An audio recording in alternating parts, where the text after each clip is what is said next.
السلام علیکم ورحمۃ اللہ وبرکاتہ.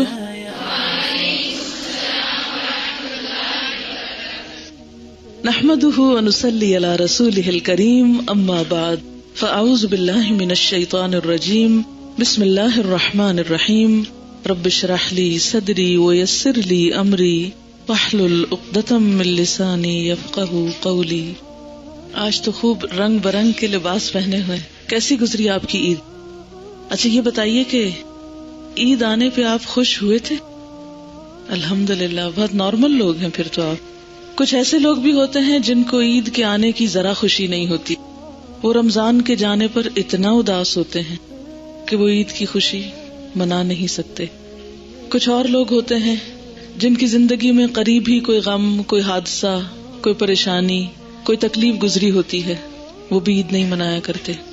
اور ویسے بھی ایک اسلامی تہوار ہے اور اسلام میں تو اتنی پابندیاں ہیں کہ کوئی ہنسنے بھی نہیں دیتا، خوشی منانے نہیں دیتا، تو کیا عید.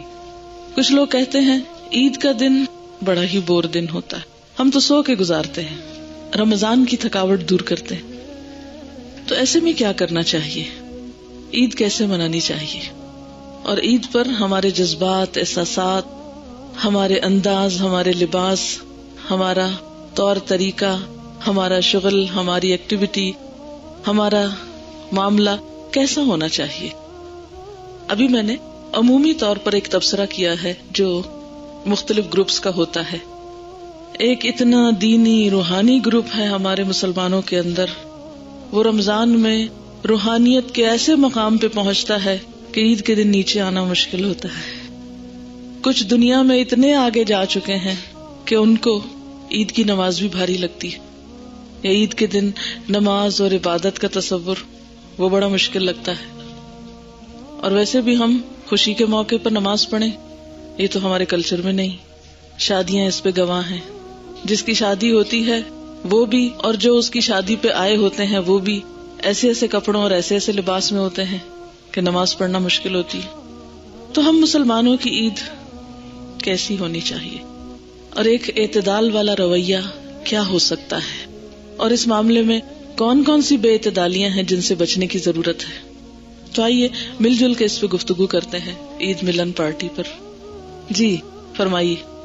جی ہاں، بعض لوگ ایسے ہوتے ہیں جو عید کے دن سے پہلے عید منانا شروع کر دیتے ہیں، یعنی چاند رات کو اتنا سیلیبریٹ کرتے ہیں، اتنی ایکسائٹمنٹ میں ہوتے ہیں کہ ساری رات جاگتے ہیں، شاپنگ کرتے ہیں، کھاتے پیتے ہیں، گھومتے پھرتے ہیں.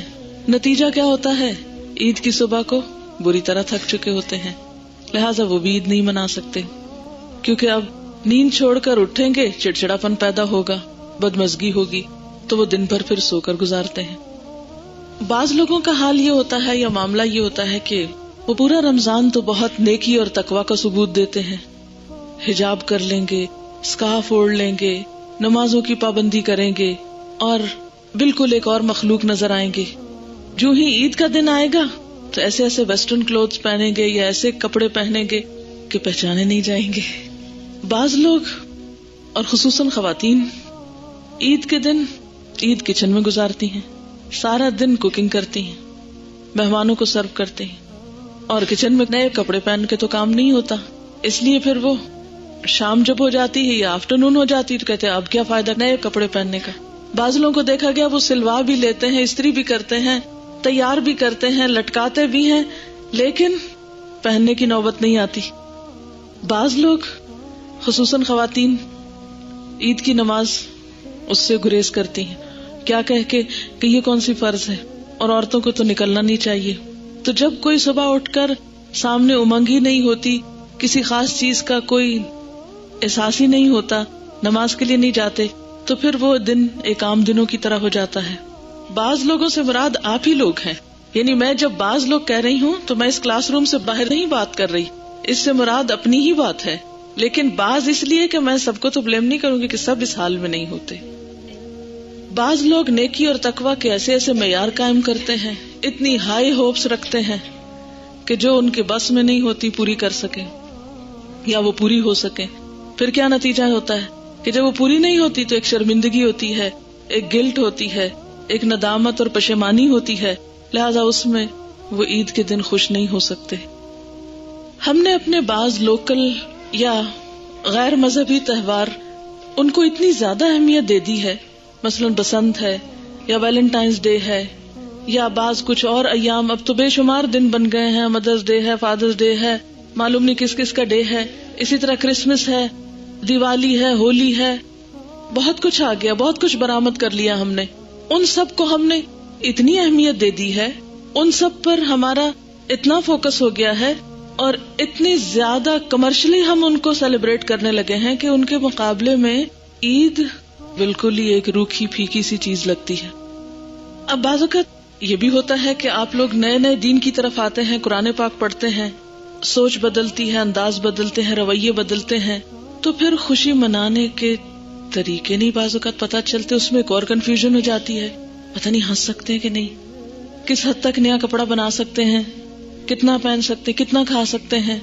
ہر چیز پر گلٹی کانشیس ہو رہے ہیں. کھا رہے ہیں تو اندر اندر شرمندہ ہیں، پہن رہے ہیں تو شرمندہ ہیں، کسی کے پاس جا رہے ہیں تو شرمندہ ہے، وقت ضائع ہو رہا ہے. کوئی آ رہا ہے گھٹ کے بیٹھے ہوئے، وقت ضائع ہو رہا ہے، پتہ نہیں کہاں کہاں غلطی کر رہے ہیں، اب کیا بنے.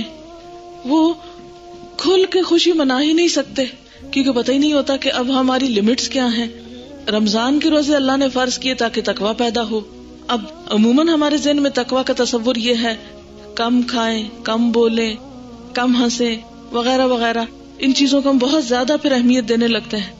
نتیجتاً ہم ایک بعض اوقات ان نیچرل قسم کی حرکتیں کرنے لگتے ہیں، یا کچھ لوگ تو زیادہ ایکسٹریم میں جا کے تھوڑے اب نارمل بھی دکھنے لگتے ہیں.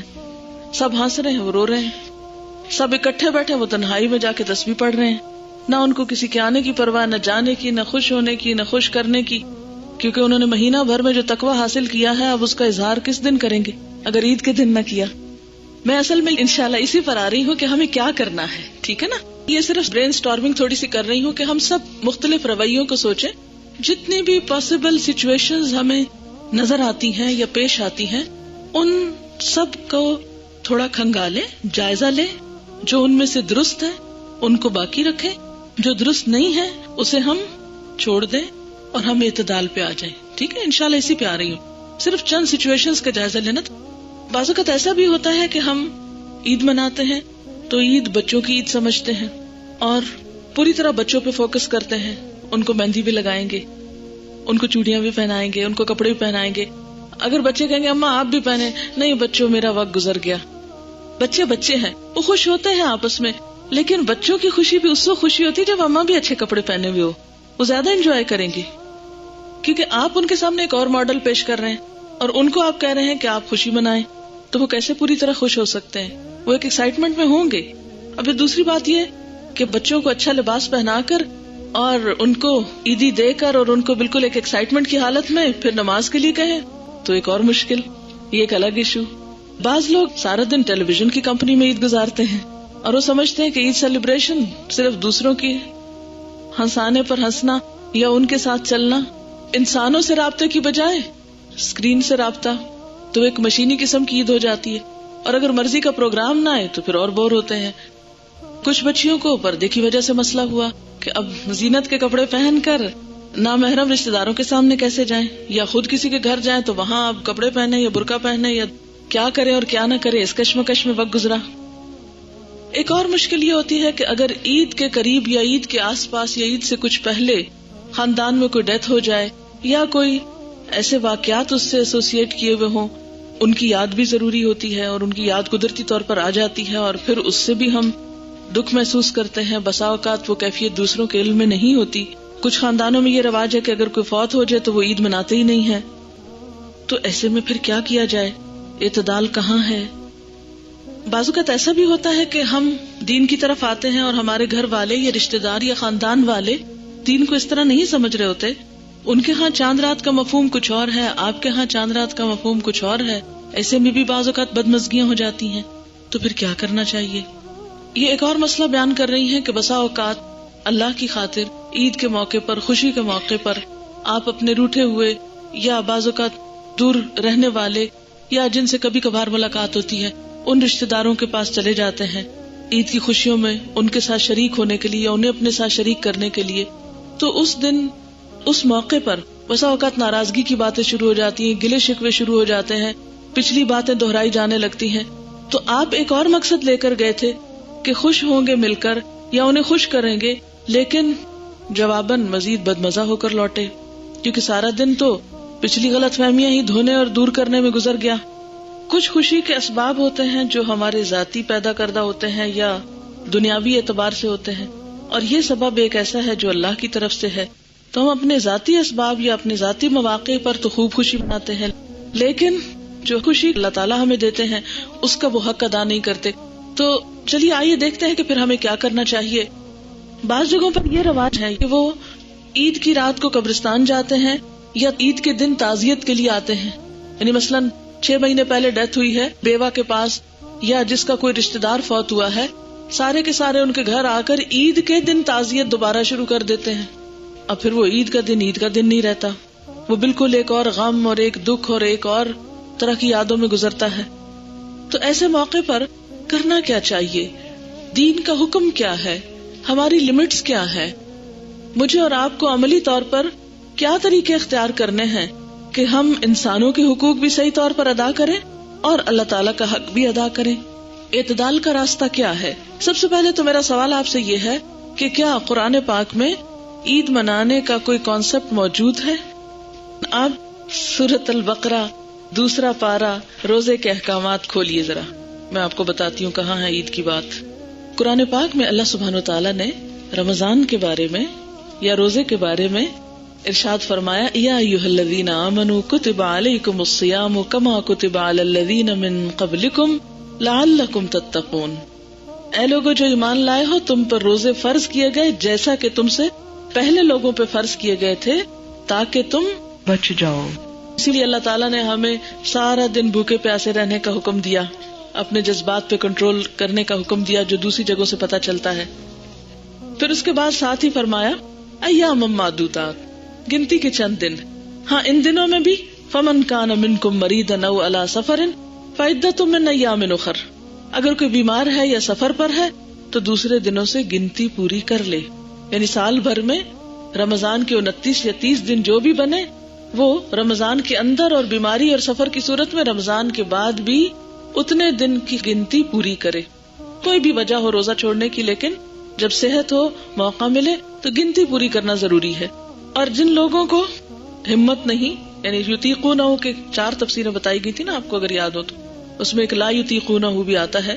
بہرحال اگر ہم اسی معنی کو لیں تو وہ مسکین کو کھانا کھلا سکتے ہیں، یعنی اگر ایسا بیمار ہے. اور جو خوشی سے نیکی کرے، یعنی بعد میں ٹھیک ہونے پر، میں اس کی وضاحت میں بھی نہیں جاتی. پھر آگے جا کے فرمائے شہر رمضان الذی انزل فیہ القرآن ھدی للناس وبینات من الھدی والفرقان. رمضان کی اہمیت اس لحاظ سے بھی کہ اس میں قرآن اترا، اور قرآن کیوں اترا؟ ہدایت کے لیے اترا. فمن شہد منکم الشہر فلیصم، جو اس مہینے کو پائے اس میں چاہیے کہ روزے رکھے، جو بیمار ہو یا سفر پر ہو تو دوسرے دنوں سے گنتی پوری کرے. یرید اللہ بکم اليسر ولا یرید بکم العسر، اللہ تمہارے ساتھ آسانی چاہتا ہے، مشکل نہیں چاہتا. روزے کا حکم دے کے اللہ تعالیٰ فرماتے ہیں اللہ تمہارے ساتھ آسانی چاہتا ہے، مشکل نہیں چاہتا. کس طرح کہ تمہیں سہولت دے دی، اگر تم بیمار ہو، مشقت میں ہو تو روزہ نہ رکھو، ٹھیک ہے. وَلِتُكْمِلُوا الْعِدَّةَ، دوبارہ حکم ہے گنتی پوری کرو. اب آپ دیکھیے، یعنی رمضان کی آیات میں اب تیسری دفعہ گنتی کی بات ہو رہی ہے. تو اس سے کیا پتہ چلتا ہے؟ روزہ ایک ایسی عبادت ہے جو گن گن کے رکھنے کی ضرورت ہے. سب سے پہلے فرمایا ایام معدودات، پھر عدت من ایام اخر، پھر عدت من ایام اخر، پھر لتکملوا العدہ، عدہ گنتی گنتی گنتی. آپ سب نے گنے ہوئے اپنے سارے روزے جو کبھی چھوڑے ہوں زندگی میں کسی عذر مجبوری سے، خواہ پیریڈز یا کوئی اور وجہ ہو، ساری گنتی پوری کرنی. کیونکہ کچھ خواتین کو یہ کہتے سنا ہے نماز معاف ہے تو روزہ کیوں نہیں معاف. تو بہت سی بچیاں بعد میں روزے رکھتی نہیں، گنتی نہیں پوری کرتی، حالانکہ گنتی پوری کرنا ضروری ہے. اینی ہاؤ اب آپ دیکھیے وَلِتُكْمِلُوا الْعِدَّةَ، گنتی پوری کر لو، وَلِتُكَبِّرُوا اللَّهَ، اور تاکہ تم اللہ کی بڑائی بیان کرو، عَلَىٰ مَا هَدَاكُمْ، اس نعمت پر جو اس نے تمہیں ہدایت کی شکل میں دی، یعنی جو اس نے تم کو ہدایت دی اس پر، وَلَعَلَّكُمْ تَشْكُرُونَ، اور تاکہ تم شکر ادا کرو. معنی کیا ہے کہ جب روزے سارے پورے ہو جائیں، گنتی پوری ہو جائے، تو پھر عید مناؤ. کیسے؟ وَلِتُكَبِّرُ اللَّهَ، اللہ کی بڑائی بیان کر کے. یعنی صبح صبح کیا کرنا ہے؟ سب سے پہلا کام تکبیرات. کس نعمت پر؟ کہ وہ جو ہمیں رمضان میں ملی، روزہ رکھ کے اور قرآن پڑھ کے. کیونکہ اوپر آپ دیکھیے کہ جہاں قرآن کے اترنے کی بات ہے اس میں پھر 2 دفعہ ہدایت کی بات ہے. ہدی للناس وبینات من الہدی. اس سے کیا پتہ چلتا ہے کہ رمضان میں بھی قرآن کے ساتھ ایسا تعلق قائم ہونا چاہیے کہ جس سے انسان کو ہدایت ملے. اب الحمدللہ آپ نے پورے مہینے کے روزے رکھ لیے، روز قرآن کی تلاوت کی، دورہ قرآن اٹینڈ کیا، سمجھا سمجھایا. اب عید کا دن آیا، اب کیا کرنا ہے؟ تکبیریں پڑھنی ہیں. کس پر؟ کہ اللہ تیرا شکر تو نے یہ نعمت دی ہمیں. ایک دفعہ پھر ہمارا ایمان تازہ ہو گیا، ہمیں تیری کتاب سے رہنمائی مل گئی، روزے رکھ کے ہمارے اندر تقویٰ پیدا ہوا، ہمیں اپنے نفس پر کنٹرول آیا، ہم نے اپنی زبان کو روکا، ہم نے اپنی سوچ پر کنٹرول کیا، ہم نے اپنے ہاتھ پر. کیونکہ کتنے ہی روزہ دار ایسے ہیں جنہیں روزے میں بھوک پیاس کے سوا کچھ نہیں ملتا. تو جن کو تقویٰ نصیب ہوتا ہے پھر وہ اس تقویٰ کے ساتھ برائیوں سے بچنا سیکھتے ہیں. اس نعمت پر اللہ کا شکر ادا کرنا چاہیے. وَلَعَلَّكُمْ تَشْكُرُونَ، اور تاکہ تم شکر ادا کرو. یہ شکر کس شکل میں؟ کیسے؟ عید کے دن خوشی منا کر. اب آپ دیکھیں نا یہ 3 چیزیں. وَلِتُكْمِلُوا الْعِدَّةَ، گنتی پوری کرو، کر لی، 30 روزے رکھ لیے. اب کیا کرو؟ وَلِتُكَبِّرُوا اللَّهَ، اللہ کی بڑائی بیان کرو، کر لی. اور پھر وَلَعَلَّكُمْ تَشْكُرُونَ، یہ تمہیں نعمت کیوں دی ہے؟ تاکہ تم شکر ادا کرو. یہاں اس آیت میں انڈائریکٹلی عید کا پیغام ملتا ہے. عید کے دن کرنے کے کام ملتے ہیں. 2 بڑے کام ہیں، ایک عبادت کرنا اور دوسرا خوشی منانا. عبادت میں 2 چیزیں، ایک تکبیریں پڑھنا، دوسرا نماز عید پڑھنا، اور شکر میں جو اللہ نے نعمت دی ہے. وَأَمَّا بِنِعْمَةِ رَبِّكَ فَحَدِّثْ، کھانے کو ہے تو بیسٹ اچھا کھائیں جو آپ کی استطاعت حیثیت میں ہے. اسی لیے فطرانہ کہ جن کے پاس نہیں ان کو بھی پہنچایا جائے. سب کھائیں، سب خوشی منائیں. اگر اچھے کپڑے ہیں تو وہ پہنے، نہیں ہے دھو کے پہنے، نئے پہنے، نہائیں، زینت اختیار کریں، ایک دوسرے سے ملاقات کریں. پھر احادیث سے کیا پتہ چلتا ہے؟ حضرت عائشہ رضی اللہ تعالی عنہا کو آپ صلی اللہ علیہ وسلم نے ایک کھیل دکھایا تھا عید کے دن. جب وہ تھک گئی تو چلی گئی. اور یہ کھیل کہاں ہوا تھا؟ مسجد کے اندر. عید کے دن آپ کے گھر میں بچیاں شعر پڑھ رہی تھی، دف بجا رہی تھی. حضرت ابوبکر صدیق رضی اللہ تعالیٰ عنہ آئے، کہنے لگے اللہ کے رسول صلی اللہ علیہ وسلم کی موجودگی میں آپ کے گھر میں یہ کام؟ آپ نے فرمایا ابوبکر چھوڑ دو، آج ہمارا عید کا دن ہے. آپ خود نہیں دف بجا رہے تھے، نہ آپ خود ان کے ساتھ شریک تھے، آپ قریب تھے، لیکن آپ کی موجودگی میں جو کام ہوتا ہے اور آپ اس پر خاموشی اختیار کریں تو اس کا کیا مطلب ہے کہ اس موقع پر یا اس لمٹ اور اس حد کے اندر، یہ نہیں روز ہی دف لے کے بیٹھ جائیں. عید کے دن اس خاص موقع پر اگر بیٹھ کر آپ خوش ہو لیتے ہیں، اس کی آپ کو اجازت ہے. ٹھیک ہے. اچھا، اب آپ دیکھیں کہ یہ 2 چیزیں آپ کی زندگی سے ہمیں ملتی ہیں خوشی کے دن کی. تو اس سے پتہ چلتا ہے کہ عبادت کے فوراً بعد اللہ کی نعمت کا شکر ادا کرنے میں کھانا پینا، میل ملاقات، تھوڑا بہت کھیل کود اور اسی طرح کی انسان کی جو لطیف ذوق ہے، یعنی جذبات کی تسکین کے لیے حدود الہی میں رہتے ہوئے خوشی کا اہتمام کرنا، خوشی کو سیلیبریٹ کرنا، خوشی کے موقع پر خوش ہونا، یہی تو شکر ادا کرنا ہے. نبی صلی اللہ علیہ وسلم جب مدینہ میں تشریف لائے تو آپ نے کیا فرمایا؟ مدینہ والے 2 عیدیں مناتے تھے، فرمایا اللہ نے تمہیں اس سے بہتر 2 دن دے دیے ہیں. ان کی جو لوکل عیدیں تھی ان کو بین کر کے آپ نے اس کے بجائے اللہ تعالیٰ کی طرف سے دی ہوئی یہ 2 عیدیں یا خوشی کے موقع آپ نے لوگوں کو بتائے. کیونکہ تبدیلی ہو رہی تھی نا ہر چیز میں، تو ریچولز کے ساتھ ساتھ جو سیلیبریشنز کے مواقع تھے ان میں بھی تبدیلی ہوئی. میں آپ سے پوچھ سکتی ہوں کہ نبی صلی اللہ علیہ وسلم جب مدینہ میں گئے تو جب تک آپ کی وفات ہوئی اس وقت تک مدینہ کے داخلی امن کی صورتحال کیا تھی؟ یا خارجی طور پر مدینہ کو کن کن مشکلات کا سامنا تھا؟ کیا وہ پرامن زمانہ تھا؟ ہر سال تو جنگ ہو رہی تھی، جنگ بدر رمضان میں ہو رہی ہے، مسلسل جنگی حالات ہیں. حتیٰ کہ غزوہ خندق کے موقع پر کیا ہوا؟ اتنا خوف آ گیا کہ قرآن پاک میں آتا ہے وَإِذْ بَلَغَتِ الْقُلُوبُ الْحَنَاجِرَ هُنَالِكَ ابْتُلِيَ الْمُؤْمِنُونَ وَزُلْزِلُوا زِلْزَالًا شَدِيدًا کہ وہاں مومن آزما لیے گئے شدید طریقے سے اور بری طرح ہلا مارے گئے. اتنا خوف تھا مدینہ کے اندر کہ لوگ اپنے گھروں سے رفع حاجت کے لیے باہر نہیں نکل سکتے تھے کہ معلوم نہیں کدھر سے تیر آ جائے، معلوم نہیں کدھر سے فوجیں جو ہیں، کیونکہ احزاب جمع ہو گئے تھے نا، فوجیں جمع ہو گئی تھی مدینہ کے چاروں طرف. اتنے شدید حالات میں بھی مسلمانوں نے کبھی یہ نہیں کہا کہ مدینہ میں امن تو ہے نہیں تو عید کاہے کی منائیں. انہوں نے عیدیں منائی. جب اللہ تعالیٰ خوشی دیتا ہے تو خوشی کے موقع پر خوش ہونا، خوشی کا اظہار کرنا، یہی شکر ادا کرنا ہے. وَلَعَلَّكُمْ تَشْكُرُونَ یہی ہے. ایک بات یاد رکھیے، زندگی میں اگر آپ پلے باندھ لیں آج اچھی طرح تو انشاءاللہ آپ کی زندگی ایک معتدل زندگی ہو سکتی ہے. ایک انسان کی زندگی کے 4 پہلو ہوتے ہیں، 4 پہلو، یا ہم 4 چیزوں کا مجموعہ ہے. پہلی چیز ہے جسم، دوسری چیز ہے روح، تیسری چیز ہے عقل، چوتھی چیز ہے جذبات. ہم ان 4 چیزوں کے بیچ میں بندھے ہوئے ہیں. ان 4 چیزوں میں سے کسی ایک چیز کی کمی ہو جائے یا زیادتی ہو جائے تو انسان اعتدال سے نکل جاتا ہے، اب نارمل ہو جاتا ہے. مثلا 4 چیزوں میں پہلی چیز جسم.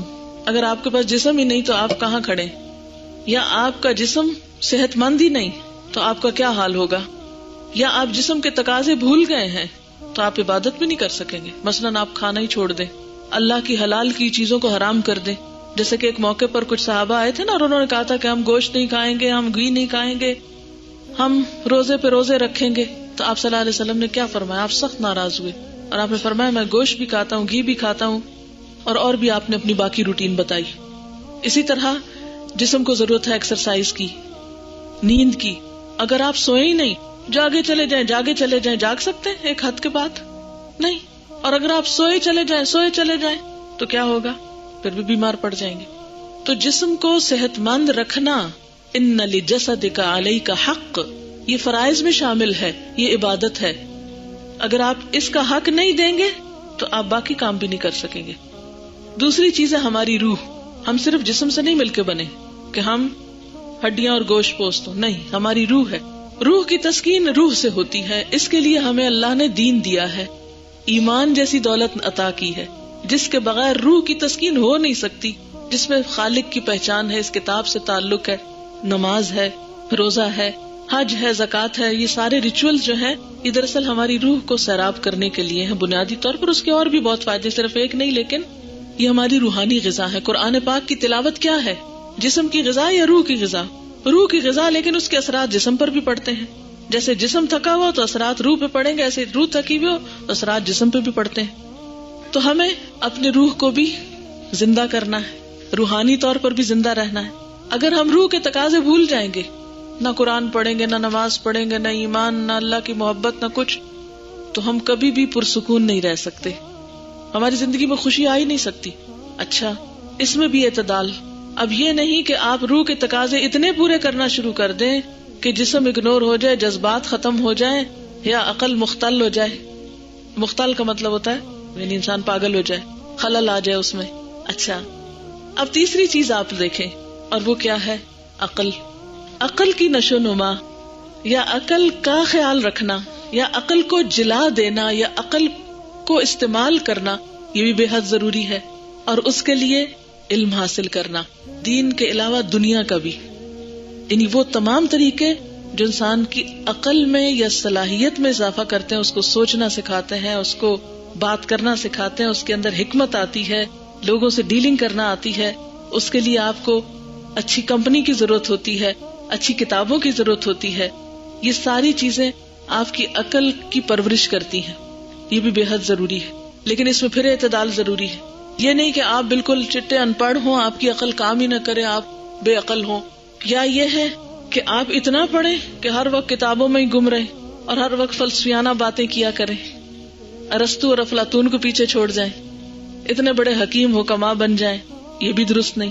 نہ جاہل رہنا درست ہے اور نہ بے حد پڑھنا درست ہے. اسی لیے یہ بات مشہور ہے، جو لوگ بہت زیادہ پڑھ جاتے ہیں پھر ان کا دماغ چل جاتا ہے نا یہ بات. اور کئی لطیفے بھی بنے ہوئے اس پر. یہ بھی درست نہیں. آپ کو پڑھنا بھی ہے، کھانا پینا بھی ہے، سونا بھی ہے، اور روح کے علاج کے لیے نماز بھی پڑھنی ہے. اب چوتھی چیز ہے جذبات. کچھ لوگ جسم کا بڑا خیال رکھتے ہیں، وقت پہ کھانا کھائیں گے، سوئیں گے، ایکسرسائز کریں گے، بہت فٹ رہیں گے، لیکن روحانی طور پر توجہ نہیں کریں گے کسی چیز کی طرف. بعض لوگ روحانی طور پر بھی بڑے ہی معتدل ہوتے ہیں، نماز قرآن اپنی ہر چیز کا بڑا خیال رکھیں گے، لیکن پڑھنے پڑھانے سے ان کا کوئی تعلق نہیں. وہ کیا کرتے ہیں؟ کھایا پیا، نماز قرآن کی تلاوت کی، اور اس کے بعد اللہ اللہ خیر صلاح. کوئی نئی ایجاد ہو، دنیا میں کیا ہو رہا ہے، کیا جدید تحقیقات ہو رہی ہیں یا کرنی چاہیے یا غور و فکر نہیں، اس سے ہمارا کیا واسطہ. یہ تو اہل مغرب کا کام ہے، وہ پڑھا کریں، وہ تجربے اور تحقیق سے کام لے، وہ نئی نئی ایجادات کیا کریں، وہ ہمیں چیزیں بنا کے بھیج دیں گے، ہم گھر میں لا کے تو عیش کریں گے. وہ علمی طور پر عقل کی جلا کے لیے کچھ بھی نہیں کرتے. اچھا، کچھ لوگ ذرا ایک قدم اور آگے سمجھدار ہوتے ہیں، وہ جسم، روح اور عقل کے تقاضے خوب پورے کرتے ہیں، لیکن جذبات میں بالکل ٹھنڈے ہوتے ہیں، کولڈ. ان کے اندر جذبات نام کی کوئی شے نہیں ملے گی آپ کو. نہ وہ ہنسیں گے، ہنسنے کے موقع پہ گھور کے دیکھیں گے آپ کو، نہ مسکرائیں گے، نہ کسی سے محبت کریں گے، نہ کرنے دیں گے. پتھر کے ہوں گے وہ. کیا ہے؟ ہنسنا عقل مندی کے خلاف ہے، مسکرانا روحانیت کے خلاف ہے. ان کے خیال میں ہے نہیں، ان کے خیال میں اچھے کپڑے پہننا یا کوئی ذرا حلیہ اچھا کر لینا، نہیں، یہ تو دینداری کے خلاف ہے. اور بعض لوگ اور ایک آگے ایکسٹریم پہ چلے جائیں گے، وہ سمجھتے ہیں شادی کرانا یہ کوئی غیر اسلامی فعل ہے ان کے خیال میں. اور آپ دیکھیں کہ جو پچھلی قوموں میں بگاڑ ہے، ولدالین، انہوں نے رہبانیت جب اختیار کی، بیوی کا حق ادا نہیں کر رہے، بیٹی کا نہیں کر رہے، انسانوں سے سارا تعلق کاٹ لیا، اپنے آپ کو اذیت دی، ایک ٹانگ پہ کھڑے ہیں، کھا نہیں رہے، جنگلوں میں نکل گئے، جذبات سے آری. آپ دیکھیے کہ اللہ تعالیٰ کی بنائی ہوئی کوئی بھی چیز بیکار ہے، نہ یہ جسم بیکار ہے، نہ یہ عقل بیکار ہے، نہ یہ ہمارا دین کوئی بیکار چیز ہے نعوذ باللہ، اور نہ ہی ہمارے جذبات کوئی فالتو چیز ہے. آپ ایک خوبصورت شخصیت ہو سکتے ہیں اگر آپ ان چار چیزوں میں توازن قائم کر لیں، چاروں کے تقاضے نبھائیں. اور اگر آپ ایک کو بھی اگنور کریں گے تو آپ بدصورت ہو جائیں گے. اب ہمیں سوچنا ہے کہ چاروں میں بیلنس کس طرح قائم کریں. ٹھیک ہے نا؟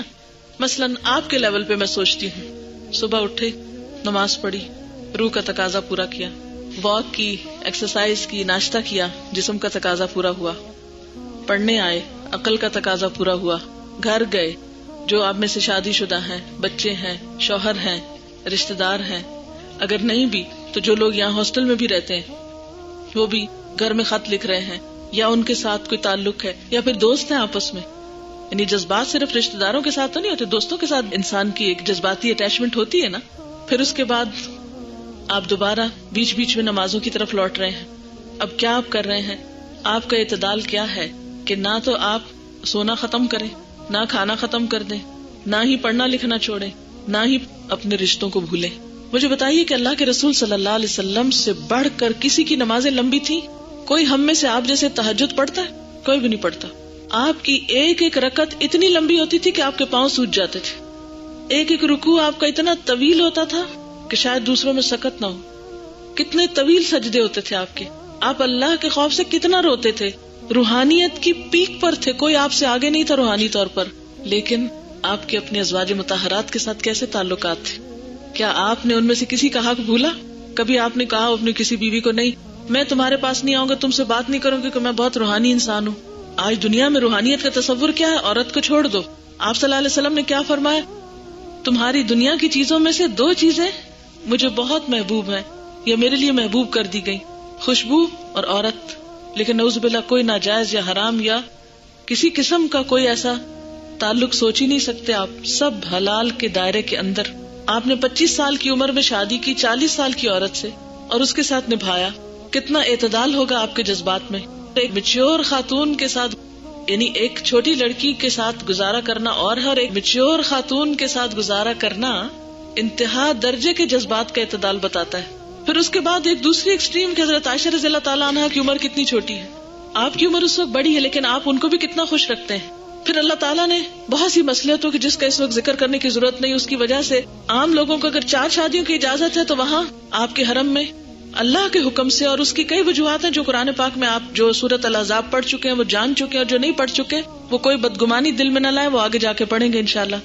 حیرت نہیں ہوتی کہ ایک شخص کی نمازیں اتنی طویل اور اس کی ایک بیوی نہیں، اس کی 9 بیویاں ہوں، اور ان سب کے حقوق. حالانکہ قرآن میں کیا آتا ہے؟ جس کو چاہو اپنے قریب رکھو، جس کو چاہو الگ کر دو، جس کو چاہو الگ کر کے واپس بلا لو. تم پہ کوئی پوچھ نہیں، کوئی حرج نہیں، لیکن آپ اس رخصت اور اجازت کے باوجود سب میں عدل کرتے ہیں. سب ازواج مطہرات کے پاس عصر کے وقت جاتے ہیں، اور ازواج مطہرات کیا کہتی ہیں، آپ کا ہمارے ساتھ کیا تعلق تھا؟ آپ گھر میں ایک عام انسان کی طرح ہوتے، ہنسی مذاق بھی کرتے تھے، کھاتے پیتے بھی تھے، بات چیت کرتے تھے، کپڑوں کو پیبند لگا لیا کرتے تھے، جھاڑو لگا لیا کرتے تھے، اور جو ہی آذان ہوتی آپ اجنبی ہو جایا کرتے تھے. آپ حضرت حسن حسین رضی اللہ تعالیٰ عنہما کے ساتھ کیا سلوک کرتے تھے، کتنا پیار کرتے تھے ان سے، ان کو جنت کے پھول بتاتے تھے. حضرت امامہ جو آپ کی نواسی تھی، نماز کے وقت کندھے پر آپ بعض اوقات ان کو بٹھا لیتے تھے. کتنا آپ کا بچوں کے ساتھ پیار اور کتنی محبت تھی. اسی طرح آپ اپنے ساتھیوں کے ساتھ کیسے تھے. حضرت ابوبکر رضی اللہ تعالیٰ عنہ کے ساتھ جو دوستی اسلام سے پہلے کی تھی، اسلام لانے کے بعد الحمدللہ وہ بھی فوراً ہی مسلمان ہو گئے اور ہر دم ساتھ دیا، لیکن اسے چھوڑ تو نہیں دیا. کس طرح اس کو نبھایا. اصحاب رسول صلی اللہ علیہ وسلم کیا کہتے ہیں، ان میں سے ہر ایک یہ سمجھتا تھا کہ آپ سب سے زیادہ مجھے چاہتے ہیں. محبت جذبات کے بغیر ہو سکتی ہے؟ ہم اپنے دل میں دیکھیں، ہمارے دل میں کتنوں کی محبت ہے کوئی محبت؟ ہمارے دل میں تو ہر ایک کے لیے نفرت ہے. یہ یہاں سے خراب ہے، یہاں سے غلط ہے، اس میں یہ ہے، میں تو اسے بولوں گی نہیں، میں تو تھک گئی اس کی دوستی سے، میں تو اس کی شکل نہ دیکھوں. ہمارا تو یہ حال ہے. 2 دن کسی کے ساتھ ہوتے ہیں، ذرا سی بات بری لگتی ہے اسے چھوڑ چھاڑ کے. کتنی خوبصورتی ہے آپ کی زندگی میں. عید کا دن آپ دیکھیے، عید کے دن میں مدینہ کی حالت کچھ بھی ہے، جنگیں ہیں، غم ہے، کچھ بھی، کوئی ایک موقع نہیں ملتا. حالانکہ آپ کی زندگی میں آپ کی اہلیہ حضرت خدیجہ کی وفات ہوئی، آپ کے اور رشتہ داروں کی وفات ہوئی، آپ کے پیارے ترین چچا حضرت حمزہ شہید ہوئے. کیا کوئی ایک دلیل ملتی ہے کہ آپ نے کہا ہو کہ یہ عید نہیں ہم منائیں گے کیونکہ حمزہ شہید ہو گئے، یہ عید نہیں منائیں گے فلاں صحابی فوت ہو گئے؟ کبھی نہیں ایسا ہوا. تو یہ کیا چیز تھی؟ اس کا راز کیا تھا کہ آپ پوری روحانیت میں ہیں مہینہ بھر، اور نبی صلی اللہ علیہ وسلم تو آخری 10 دن اعتکاف کرتے تھے. اس کے باوجود اگلا دن خوشی کا دن. ہاں خوشی کا دن. ہمارا حال کیا ہوتا ہے، ہم جب ایک کام میں لگتے ہیں اس کو اتنا طاری کر لیتے ہیں اپنے اوپر کہ ہماری آنکھیں اور ہماری شکل اور ہماری ہر چیز پھر اسی میں ڈوب جاتی. کوئی مسکرا کے دیکھے تو ہم گھور کے دیکھتے ہیں اس کو، کوئی ہنسے تو ہم جواب میں سیدھے اکڑ کے کھڑے ہو جاتے ہیں. کیوں؟ ہم نے اپنی نااہلی، کم علمی اور اپنی غلطیوں کی وجہ سے دین کی شکل بگاڑ دی. لوگ ہم سے بھاگنے لگتے ہیں، دین والوں سے لوگ بھاگنے لگتے ہیں. ان میں تو کوئی جذبات ہی نہیں، ان میں کوئی انسانیت ہی نہیں، ان میں کوئی عقل کی بات نہیں، ان کو دنیا کا کوئی پتہ نہیں. اسی لیے کہ ہم جب قرآن پڑھنے لگتے تو ہم سمجھتے دنیا کی کوئی اور کتاب پڑھنا بین ہے. بہت سے دینی مدارس میں اخبار تک نہیں پڑھنے دیتے، لائبریری میں کوئی اور کتاب نہیں رکھنے دیتے، سائنس کی بات نہیں کرنے دیتے. وہ کہتے ہیں یہ تو ملحدوں کا علم ہے، تم بھی ملحد ہو جاؤ گے. نہیں، اعتدال اگر ہر چیز میں ہو، ادھر اپنا ایمان مضبوط ہو، دنیا کی کوئی چیز آپ کو نقصان نہیں دے سکتی. آپ اس کو اندر سے مضبوط کریں، پھر آپ کے اپنے اندر ایک میزان، ایک معیار ہو جائے گا قائم کہ جو چھانتا جائے گا کیا جائز ہے کیا نہیں. جو درست ہوگا وہ اندر جاتا جائے گا، جو درست نہیں ہوگا وہ باہر نکالتے جائیں گے. یعنی قرآن کو فرقان کہا گیا نا. فرقان کا کیا معنی ہے؟ یہ فرق کرتا ہے حق و باطل میں. یعنی جیسے وہ پانی کو صاف کرنے کے لیے وہ ایک عمل ہوتا ہے نا، اس کا عمل کشید جس کو بولتے ہیں، تو اس میں کیا ہوتا ہے اگر آپ میلا پانی بھی ڈال دیں تو کشید ہو کے پیور پانی، یہ پانی جو صاف ستھرا آپ کو آتا ہے، اس میں کیا ہوتا ہے آپ نے دیکھا ہوگا بعض اوقات ریت، بجری، مٹی، مختلف چیزیں ہوتی ہیں جس میں سے پانی کو آہستہ آہستہ آہستہ گزارتے ہیں، وہ سب کچھ رستے میں اٹک جاتا ہے، صرف خالص پانی نیچے جاتا ہے. تو قرآن انسان کے اندر ایک ایسا میزان قائم کر دیتا ہے کہ دنیا بھر سے غلط خیالات کی الغار ہو، کچھ بھی ہو، وہ اس چھلنی سے چھن کے صرف خالص چیز اندر جائے گی اور باقی سب چھلکا، میل کچیل سب باہر، اندر جا ہی نہیں سکتا کیونکہ اندر میزان لگا ہوا ہے. مومن یہ نہیں کرتا کہ وہ اگر قرآن کی طرف آیا ہے تو وہ دنیا کی ہر بات سے ڈرنا شروع کر دے یا دنیا والوں سے ڈرنا شروع کر. نہیں، وہ آنکھوں میں آنکھیں ڈال کے دیکھتا ہے، وہ مختلف موضوعات پہ بات کر سکتا ہے. وہ دین کا عالم ہوتے ہوئے وہ دنیا کے بہت سے موضوعات کے بارے میں بڑی اچھی معلومات رکھتا ہے. ہمارا دین ہمیں بالکل نہیں روکتا. روزہ رکھ کر کیا حکم ہے؟ شکل بصور کے رکھا کرو. کیا حکم ہے روزہ رکھ کر کیا کرو؟ آپ صلی اللہ علیہ وسلم روزے کی حالت میں سرما لگاتے تھے نا، تیل لگاتے تھے نا، خوشبو لگاتے تھے نا، اچھے کپڑے پہنتے تھے نا. تاکہ وہ جو روزہ ہے وہ اندر ہے، شکل پہ نہیں ہے. ہمارا روزہ اندر کم ہوتا ہے اور باہر زیادہ ہوتا ہے. منہ ڈاپ نڈھال، اس سے بھی لڑ رہے ہیں، اس سے جھگڑ رہے ہیں. ہمیں اعتدال کی ضرورت ہے. اچھا یہ جو کوالٹی ہے نا، یہ بڑی مشکل سے آتی ہے اعتدال والی، لیکن مطلوب یہی ہے. اچھا ہم جب خوش ہونے لگتے ہنستے ہیں، ہنستے جاتے ہنستے جاتے ہنستے جاتے، سٹاپ نہیں لگتا. اچھا لگتا ہے رونا شروع کر دیتے، یا روتے جائیں روتے ہی جاتے ہیں. ہر چیز میں انتہا. اب رمضان میں سارا دن نہیں کچھ کھا، عید کا دن اتنا کھائیں گے اتنا کھائیں گے، ہر کوئی بیمار نظر آئے گا بعد میں. ٹھیک ہے کھاؤ، مگر روک لو اپنے آپ کو تھوڑا سا. سارا مہینہ کیا پریکٹس تھی، کھاؤ سحری، وقت ختم، روک لو، ہاتھ کھینچ لو، بس ختم. لیکن ہمارا حال کیا ہوتا ہے کہ وہ جب روزہ کھلتا ہے تو بس ساری کسر پوری کرتے ہیں، وہ کچھ کھاتے ہیں جو عام دنوں میں کبھی نہ کھایا ہو. اب روزے میں کیا ہے، صبح کے وقت سخت نیند آئی بھی ہے، اپنی اس خواہش کو کنٹرول کرو، اٹھ جاؤ، اب سحری کا وقت ہے، اٹھ گئے، ضبط نفس آیا نا، سیلف کنٹرول آیا. شام کے وقت افطار کا وقت ہے، این اذان کے ساتھ افطاری ہوتی ہے. اب اتنی بھوک لگی ہوئی، اٹھو نماز پڑھو، یہ کیا بات ہے، ہم تو مزے مزے کے کھانے پکائے ہوئے. بعض لوگوں کا حال یہ تو اتنی لمبی چوڑی افطاریاں بنا کے رکھتے ہیں کہ پھر وہ مغرب عشاء میں تبدیل ہو جاتی ہے اور ابھی ان کا کھانا پینا ختم نہیں ہوتا، اور ابھی صرف افطاری چل رہی ہوتی، کھانا تو ابھی بعد میں کھانا ہے. یعنی کیا یہ امتحان نہیں کہ آپ کھجور کھاؤ تھوڑا سا، بس 2-4 منٹ کا وقفہ ہو، زیادہ زیادہ 10 منٹ آپ کھا سکتے ہیں، ہاتھ کھینچ لو، بس خلاص ٹائم ختم، نماز پڑھو اٹھ کے، ورنہ مغرب چلی جائے گی. وہ روزہ ہی کیا جس کی نمازوں میں وقت کی پابندی نہ ہو. پھر آپ دیکھیں کہ آپ اتنا نہیں کھا سکتے، آپ تراویح نہ پڑھ سکیں.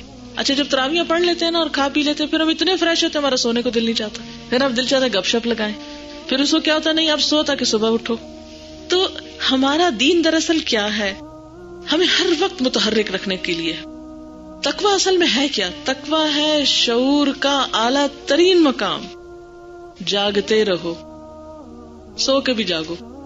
اور لٹرلی اس رمضان میں مجھے اس بات کا احساس ہو، کیونکہ وہ یہ ہوتا ہے نا صبح قیام اللیل کے لیے اٹھنا ہے، تو ہم ذرا سوتے ہوئے ایسے لگتا تھا کہ جیسے ہم جاگ ہی رہے ہو نا، سوتے ہوئے بھی جاگ رہے، کان ادھر ہی لگے ہوئے. جیسے یہاں کبھی اذان سنائی دیتی اور کبھی نہیں دیتی فجر کی، اور وہاں پہلی اللہ غور پہ آنکھ کھلی، میں کہتی کیا چیز ہے نا، شوق ہے نا، ایک محبت ہے اللہ کے گھر سے. تو ادھر اللہ اکبر ہوئی نہیں، ادھر اچھل کے بیٹھ گئے.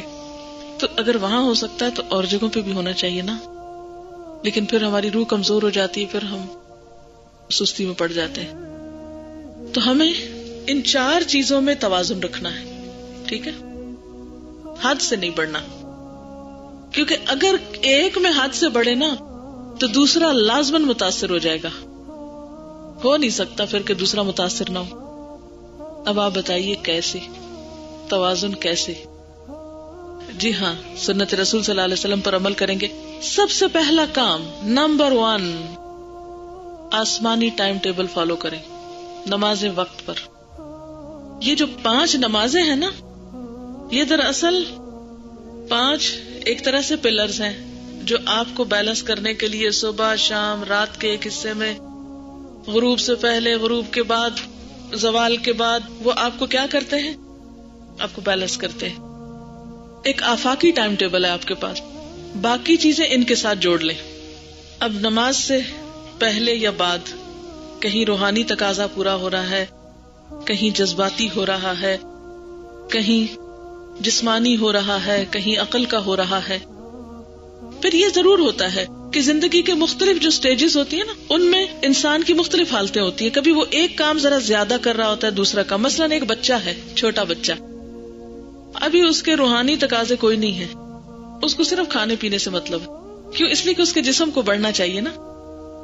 اب کیا ہے، وہ ادھر دودھ پیتا ہے، ادھر پھر اس کو بھوک لگ جاتی ہے، ادھر اس کی نیپی صاف کرنے کی ضرورت ہے، پھر ادھر دودھ چاہیے، ادھر وہ سارا وقت اس کے جسمانی تقاضے حاوی ہیں اس پر. ابھی عقل کا بھی کوئی تقاضا نہیں ہے، اس لیے کہ ابھی تو گروتھ ہوگی نا. تو زندگی کے ابتدائی چند سالوں میں بچوں کی جسمانی اور جذباتی، یہاں جسم اور جذبات 2 چیزیں ہیں زیادہ. پھر جب بچہ 7 سال کا ہو جاتا ہے، پھر روحانی تقاضے، نماز پڑھو، قرآن پڑھنا شروع کرو، وہ ساتھ شروع ہو جاتے ہیں. جذباتی اور جسمانی ساتھ ہی رہتے ہیں لیکن روحانی شروع ہو جاتے ہیں. ساتھ ساتھ تعلیم کا سلسلہ شروع ہوتا ہے تو عقلی، وہ 2 ذرا لیٹر سٹیج پہ آتے ہیں. اچھا پھر ذرا اور آگے بڑھتے ہیں وہ، تو پھر عقل کے تقاضے زیادہ ذرا ہو جاتے ہیں، پڑھائی زیادہ کرنی پڑتی ہے، لیکن جسم، روح اور جذبات کو بھی آپ فراموش نہیں کر سکتے. پھر کچھ مواقع ایسے آتے ہیں جہاں جذبات کی قربانی کرنی پڑتی ہے نا، ایک محدود مدت کے لیے. کچھ ایمرجنسیز ایسی ہو جاتی ہیں، کچھ حالات ایسے ہو جاتے ہیں کہ جہاں آپ کو اپنے پیاروں کو اللہ کی خاطر چھوڑنا پڑتا ہے، اور وہ ہجرت کا موقع ہے. نبی صلی اللہ علیہ وسلم اور آپ کے ساتھیوں نے کیسے جذبات کی قربانی اللہ کی راہ میں دی. یعنی جب وہ قربانیوں کا مرحلہ آتا ہے نا تو آپ ہر چیز کی پھر قربانی دیتے ہیں، حتیٰ کہ اپنے جسم تک کی دے دیتے ہیں نا، شہادت کے اعلیٰ مقام کو پانے کے لیے. تو مخصوص حالات میں کبھی ایک تقاضا غالب ہوگا، کبھی دوسرا ہوگا. مثلاً آپ بیمار پڑ گئے تو اب آپ نماز بھی بیٹھ کے پڑھ رہے ہیں، اشاروں سے پڑھ رہے ہیں، لیکن اب آپ کے جسم کا حق زیادہ ہو گیا ہے، آپ کا زیادہ وقت اس کی نگہداشت میں لگ رہا ہے، جذبات بھی ٹھنڈے پڑ جاتے ہیں بیمار ہو کر. تو یہ کچھ ایسی صورتیں سامنے آتی رہتی ہیں جب ایک چیز زیادہ ہو گئی، کبھی دوسری کم ہو گئی. لیکن ایک عام نارمل زندگی میں، روٹین کی زندگی جیسے آپ کی ہے، تو اس میں تھوڑا سا اس وقت عقلی تقاضوں کا یا علم کی دنیا میں اس وقت آپ قدم رکھیں جو طالب علم ہے جب تک، تو ذرا سے اس کا ریشو زیادہ رہے گا. لیکن جو ہی آپ اس سے باہر نکلیں گے، ابھی آپ کا کورس ختم ہوگا تو پھر آپ سخت پریشان ہوں گے. اتنے اچھے دن تھے، سارا دن قرآن میں گزرتا تھا، سارا سال اتنا اچھا گزرا، اب کچھ سمجھ ہی نہیں آتی. ایسا لگتا ہے کہ ہم تو بڑے مجرم ہو گئے، ہم تو بھٹک گئے. اور ساری زندگی یہ کیسے ہو سکتا ہے کہ آپ روز 6 گھنٹے بیٹھ کے قرآن پڑھیں؟ یہ نہیں ہو سکتا. 10 دفعہ روز سبق یاد کرنا کیسے ہو سکتا؟ ساری زندگی آپ 10 دفعہ کچھ آیتوں کو روز پڑھیں. لیکن اب کیا ہے، ایک ایسا ٹائم ٹیبل آپ کو بنانا ہوگا کہ جس میں آپ اب باقی چیزوں کا حصہ بھی اعتدال کے ساتھ لے آئیں. یعنی ہر موقع کی مناسبت سے ہمیں ایک خاص قسم کے بیہیویئر کی ضرورت ہوتی ہے. مثلا نماز کے وقت آپ کو ایک خاص طرح سے بیہیو کرنا ہوتا ہے، لیکن اگر کوئی سارا دن ہی نماز کی شکل بنا کے رکھے، یعنی نماز میں آپ کو ہلنا جلنا نہیں، خشوع و خضوع، کہیں اور نہیں دیکھنا، خاموش رہنا ہے، یعنی لوگوں سے باتیں نہیں کریں. اب اگر کوئی کہے مجھے تو اتنا مزہ آتا ہے نماز میں، میرا تو جی چاہتا ہے کہ میں باقی دن بھی ایسا ہی گزارا کروں، تو وہ اب نارمل بات ہے. عربی کا ایک محاورہ ہے نا کہ ہر مقام کے لیے ایک مقال ہے، تو ہر موقع کی مناسبت سے ایک الگ بیہیویئر، ایک الگ عمل کی ضرورت ہے. صحابہ کرام کا طریقہ کیا تھا؟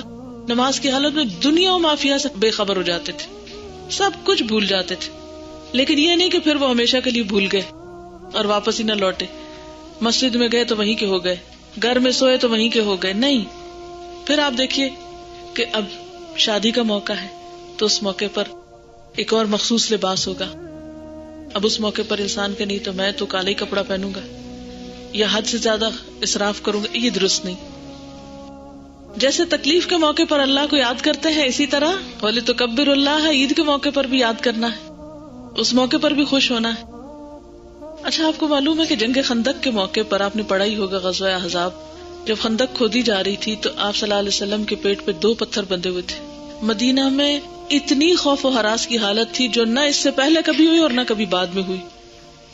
لیکن اس موقع پر جب آپ پتھر توڑ رہے تھے، ایک خاص پتھر جو کہ باقی کسی سے نہیں ٹوٹا تھا، اور جو ہی آپ نے اس پر پھاوڑا مارا، آپ کیا بول رہے تھے؟ کیا کہا تھا آپ نے اس موقع پر؟ خوشخبریاں سنا رہے تھے لوگوں کو کہ میرے سامنے زمین لپیٹ کے رکھی گئی ہے، میری امت کہاں کہاں تک جائے گی. اور آپ نے روم اور ایران کے فتح ہونے کی خوشخبری دی. اب آپ دیکھیں لوگوں کے پیٹ پہ پتھر بندھے ہوئے ہیں، خوف کی حالت ہے، انتہائی پریشانی، اور آپ خوشخبریاں سنا رہے ہیں. ایک اور سچویشن دیکھیے، ہجرت کا موقع ہے، سراقہ قریب پہنچ چکا ہے، حضرت ابوبکر رضی اللہ تعالیٰ عنہ انتہائی خوف کی حالت میں، غم کی حالت میں ہیں. آپ فرماتے لا تحزن. حیرت کی بات نہیں، یہ جملہ کہاں بولا؟ لا تحزن، کچھ نہیں کر سکتے، یہ نہیں دیکھ سکتے ہمیں. پھر سراقہ سامنے آتا ہے، آپ اسے کیا خوشخبری دیتے؟ تم کسرا کے کنگن پہنو گے. کیا خوف کا عالم ہے، ایک ہجرت ہونے لگی ہے، خوشخبری سنا رہے سراقہ کو کنگن پہننے کی.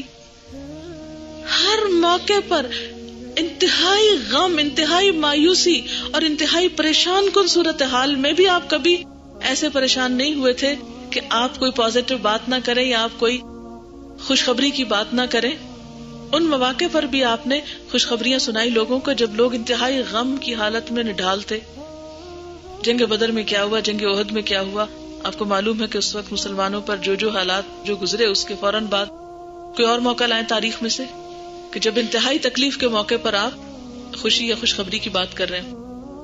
جنگ موتا میں جب حضرت جعفر رضی اللہ تعالیٰ عنہ شہید ہوئے اور ان کے گھر والوں کا غم سے برا حال تھا, تو آپ نے کیا فرمایا؟ حضرت جعفر کے بارے میں کیا خوشخبری دی کہ میں دیکھ رہا ہوں کہ آپ اپنے بازوؤں یا پروں کے ساتھ جنت میں اڑ رہے ہیں.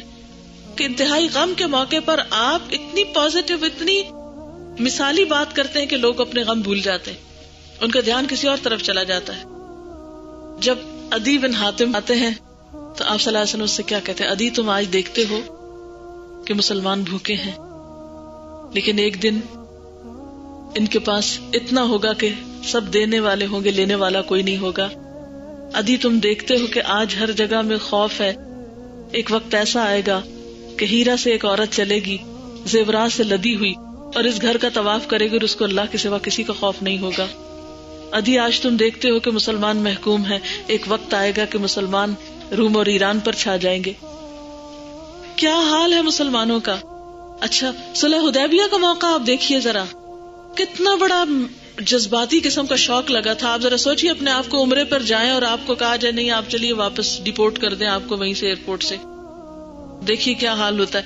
اچھا عمرے پر 1400 مسلمان ہیں, ایک نہیں دو نہیں 1400 کا لشکر ہے, وہاں پہنچے ہوئے ہیں, معاہدہ ہو رہا ہے عمرہ نہیں ہوگا, واپس جانا ہوگا, حکم ہوا کہ احرام کھول دو.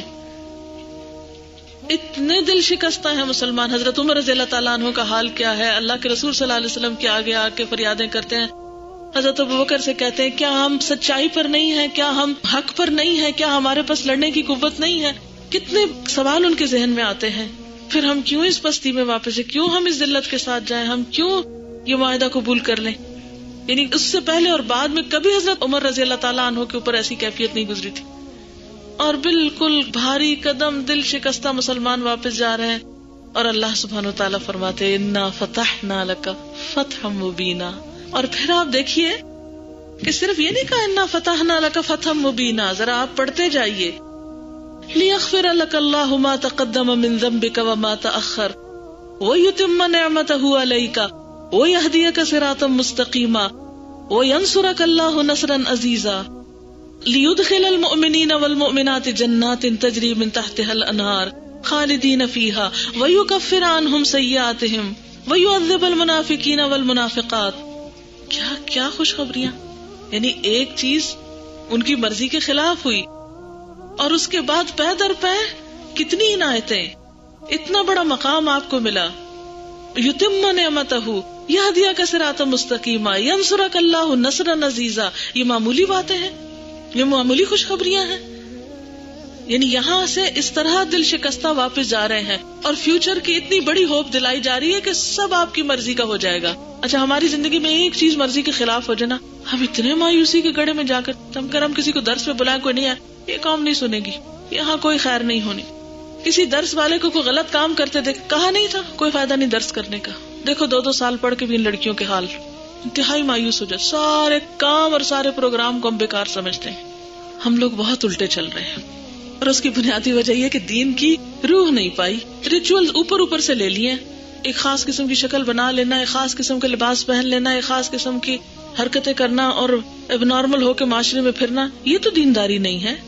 تو ہمیں خوشی کے موقع پر خوشی منانے کے آداب آنے چاہیے, غم کے موقع پر غم کی لمٹس پتہ ہونی چاہیے, جذباتی صورتحال میں اپنے جذبات کو کنٹرول کرنا آنا چاہیے. آپ کو معلوم ہے ایک صحابی حضرت ابو دجانہ کے بارے میں کیا شان تھی ان کی. جنگ احد کا موقع ہے, آپ صلی اللہ علیہ وسلم اپنی تلوار دکھاتے ہیں صحابہ کو, یہ میری تلوار ہے, کون اسے حق کے ساتھ لے گا. بہت سے لوگ آگے بڑھے, ہمیں آپ کی تلوار بنجے, کیونکہ یہ ہوگا نا کہ آپ کی تلوار ہے تو اس سے ہم زیادہ بہتر کام کریں گے. اتنی بڑی سعادت تھی, آپ نے کسی کو نہیں دی, آپ نے فرمایا جو لے اسے حق کے ساتھ لے.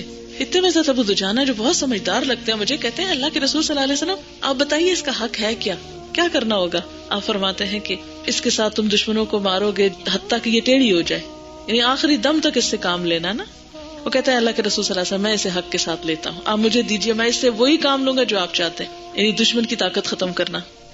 پھر حضرت ابو دجانہ جو ہیں وہ خوب اس تلوار سے کام لیتے ہیں. اتنے میں وہ دیکھتے ہیں کہ کوئی شخص ایسا ہے جس نے کپڑا لپیٹا ہوا ہے اور وہ دشمنوں کو جنگ پہ اکسا رہا ہے. وہ تاکتے ہیں میں نے اس کا خاتمہ کرنا ہے. یہ جو فساد پھیلا رہا ہے اس کو پکڑوں گا. اچھا جب وہ اس کے قریب پہنچتے ہیں اور زور سے تلوار لہراتے ہیں اور وہ شخص تلوار کی زد میں آپ کے، تو آپ تلوار روک لیتے ہیں. پتہ چلتا ہے یہ عورت ہے، کیونکہ مشرکین کی عورتیں آئی تھی نا پیچھے ان کو بھڑکانے، لیکن اس نے اپنے آپ کو لپیٹا ہوا تو پہچانے نہیں تھے، کیونکہ جنگ میں عورت پہ ہاتھ اٹھانا منع ہے. ہمارے دین میں جنگ کی بھی اخلاقیات ہے، جنگ کی بھی حدود ہے. بچے کو نہیں مار سکتے، بوڑھے کو نہیں مار سکتے، بیمار پہ ہاتھ نہیں اٹھائیں گے، جو آپ کے خلاف کوئی ایکشن نہیں لے گا اس کے ساتھ نہیں کرے. عورت کو نہیں مار سکتے. اٹھی ہوئی تلوار، کیا شان ان کی. نبی صلی اللہ علیہ وسلم کی تلوار ان کے ہاتھ میں ہے اور پورے زد میں ہے ایک شخص جو ابھار رہا ہے لوگوں کو جنگ پہ. اور جب پتہ چلتا ہے اس کو مارنے سے تو منع کیا گیا ہے، ہاتھ وہیں رک جاتا ہے. شدید جذباتی کیفیت میں ہاتھ وہیں کا وہیں رک جاتا ہے. کیا چیز ہے، کیا چیز ہے. ہمارے تو قدم ایک دفعہ ہوا میں اڑنے لگے تو پھر تو ہم کسی حد پہ نہیں رکتے. اگر ہم کو غصہ آ جائے تو ہم وہ بولنا شروع کریں کہ نان سٹاپ، کہیں سٹاپ نہیں لگے گا. کسی سے محبت کریں گے تو حدیں پار کر کے چلے جائیں گے، سب کے حقوق بھول جائیں گے. کسی سے نفرت کریں گے ساری اخلاقیات بھول جائیں گے. ہم تو کسی حد میں ہیں ہی نہیں. ہم کیسے مسلمان ہیں؟ مسلمان ہونا کیا معنی رکھتا ہے؟ ایک اعتدال کی زندگی، ایک خوبصورت زندگی جو اسوہ حسنہ ہے، اس کی پیروی کرنی ہے. لقد کان لکم فی رسول اللہ اسوۃ حسنہ. آپ اپنی ازواج مطہرات کو جنگوں کے موقع پر، عمرے کے موقع پر اور موقع پر بھی ساتھ لے کر جاتے ہیں. وہ کون سی جنگ تھی جہاں حضرت عائشہ رضی اللہ تعالیٰ عنہ کا ہار گم ہوا تھا؟ جنگ میں جا رہی ہیں، ہار ساتھ لے کے جا رہی ہیں. غزوہ بنو مصطلق. یہ اعتدال نہیں ہے جنگ پہ جاتے ہوئے ہار ساتھ لے کے جانا؟ ہے کہ نہیں ہے؟ اور پھر کیا ایک رپورٹ ملتی ہے کہ ہار گمنے پہ آپ نے ڈانٹا کہ ہار کیوں لائی تھی؟ نہیں. آپ کو پتا تھا کہ عورت جہاں بھی ہے اسے عورت ہی ہونا چاہیے. ہم عورتیں جب کام کرنے لگتے ہیں تو مرد بن جاتی ہیں، شوہروں کے حقوق بھول جاتی ہیں، گھروں میں ایک فساد کر دیتی ہیں. صلح حدیبیہ پہ حضرت ام سلمہ ساتھ تھی. انہوں نے تو کہا تھا کہ اللہ کے رسول صلی اللہ علیہ وسلم آپ خفا نہ ہوئیے، یہ بڑے دل شکستہ ہیں، آپ اپنا احرام کھول دیجیے، آپ اپنے بال منڈائیے، یہ خود ہی کر لیں گے. کیا یہ اعتدال نہیں ہے؟ اعتدال ہے. ظاہر ہے کہ ابتدا میں مشکل ہوتی ہے، پھر آہستہ آہستہ تھوڑا تھوڑا کر کے گھر والوں کے ساتھ کمیونیکیٹ کرتے کرتے آگے بڑھیے تاکہ وہ بھی ساتھ مینٹلی اور اسپرچولی آپ کے ساتھ ہوں. یا یہ ہوتا ہے کہ بعض اوقات ہم جب پڑھتے ہیں نا دین تو ہم صرف خود ہی پڑھتے رہتے، کسی کو آس پاس ہوا نہیں لگنے دیتے، ان کو پتہ ہی نہیں ہوتا ہم کیا پڑھ رہے ہیں. وہ اتنا مینٹل گیپ آ جاتا ہے ہمارے اور گھر والوں کے درمیان، وہ کچھ اور سوچتے ہیں، ہم کچھ اور سوچتے ہیں، نہ ہماری بات ان کی سمجھ میں آتی نہ ان کو ہماری آتی. ہم کچھ کہتے ہیں وہ کچھ اور کہتے ہیں اور سخت کلیشز شروع ہو جاتے ہیں.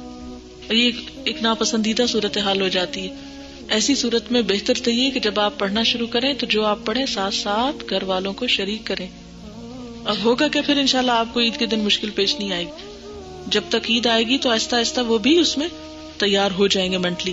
لیکن کچھ پرنسپلز ایسے ہیں، یعنی کچھ حدود ایسی ہیں کہ جن کے ساتھ آپ کو فرملی لیکن پولائٹلی، مثلاً جیسے شادی کے بعد بعض اوقات نامحرم رشتہ داروں کے ساتھ، کیونکہ ایک عورت دلہن بھی ہے، شادی بھی ہے، پھر اس کو پردہ بھی کرنا ہے تو کیا کرے.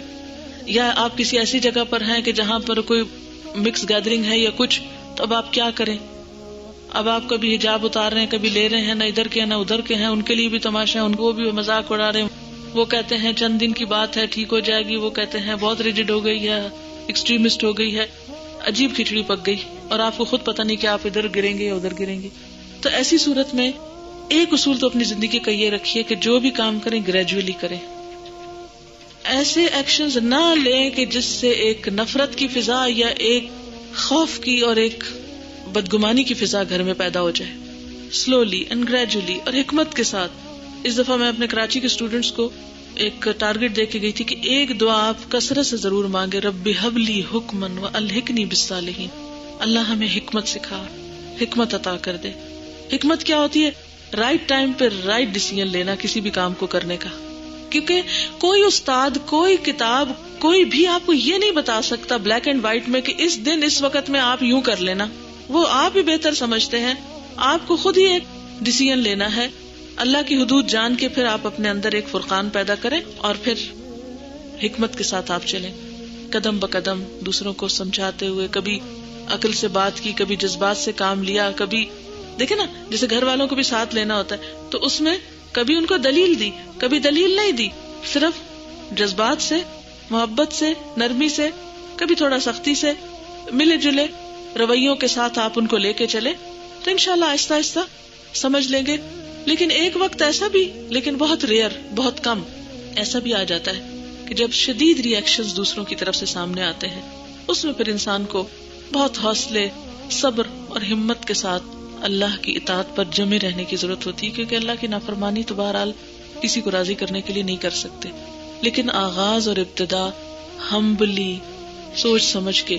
مثلاً ریسنٹلی مجھے کسی نے بتایا کہ ہماری ایک اسٹوڈنٹ تھی، ان کی ساس کی ڈیتھ ہوئی تو تیسرے دن انہوں نے میک اپ کر لیا نا، اور کہا کہ میں تو اس حدیث پر عمل کر رہی ہوں کہ ایک صحابیہ تھی تو ان کے کوئی رشتے دار کی وفات ہوئی تھی، تو انہوں نے کہا کہ مجھے ضرورت تو نہیں تھی میک اپ کی، لیکن میں یہ بتانا چاہتی ہوں کہ آج کے دن یعنی ایک عورت کے لیے شوہر کے سوا کسی اور کی ڈیتھ پر اتنا سوگ نہیں منانا چاہیے. بالکل درست ہے، حدیث اپنی جگہ درست ہے، حکم اپنی جگہ درست ہے، اور صحابیہ کا عمل اپنی جگہ درست ہے.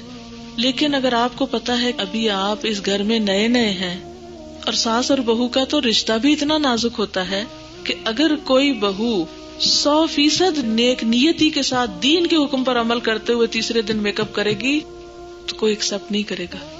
ابھی لوگوں نے دین پڑھا ہی نہیں، دین سمجھا ہی نہیں، جانتے ہی کچھ نہیں، انہیں پتہ ہی نہیں کہ دین کی لمٹس کیا ہیں. آپ نے ابھی انہیں اور کچھ نہیں سکھایا، آپ یہاں سے آغاز کر دیتے ہیں تو یہ درست نہیں. یعنی ابھی آپ دیکھیں کہ مکی حالات میں آپ کی اسٹریٹجیز فرق تھیں، مدنی حالات میں فرق تھیں. جب آپ دین میں نئے نئے داخل ہوتے ہیں حالات اور ہوتے ہیں، پھر جب آہستہ آہستہ سب مانوس ہوتے ہیں حالات اور ہوتے ہیں. کوئی ایسے قدم نہ اٹھائیں کہ جس سے گھروں کے اندر فتنے فساد پیدا ہونے شروع ہو جائیں. اور آخری پیغام یہی دوں گی کہ اپنے آپ کو ایک حالت سے دوسری حالت میں لے جاتے ہوئے دیر نہ کریں. یہ طریقہ سیکھ لیں آپ. شدید غم کی حالت سے نکلنے میں دیر نہ لگائیں، شدید خوشی کی حالت سے نکلنے میں دیر نہ لگائیں. اپنے نفس پر ایسا کنٹرول کریں، پسندیدہ ترین چیز بھی سامنے ہو لیکن شک والی ہو تو آپ چھوڑ سکیں اس کو. اجازت چاہوں. سبحانک اللہم و بحمدک نشہد ان لا الہ الا انت نستغفرک و نتوب الیک. سبیل